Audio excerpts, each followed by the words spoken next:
10 vendemmie or sono, la famiglia Tessari ha deciso di mettersi ancora in discussione cercando di valorizzare un vitigno autoctono presente da sempre nel nostro territorio, il Trebbiano di Soave.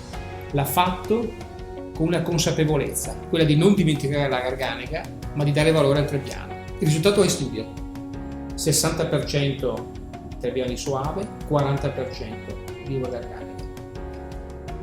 Per noi Studio vuole essere un vino che ci fa esplorare nuovi limiti per cercare di capire il potenziale vero del territorio di Bologna.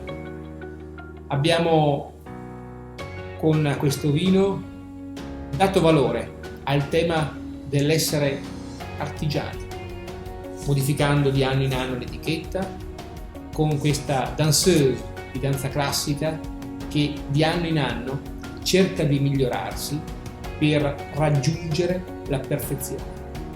Sono 10 i millesimi di Studio usciti sul mercato, millesimi che hanno convinto la critica e convinto il consumatore, dimostrando che su questo territorio i nostri nonni avevano visto bene, con il connubio fra Trebbiano di Soave e Garganega, creando dei vini che abbiano una grandissima agilità, ma anche una potenza gustativa.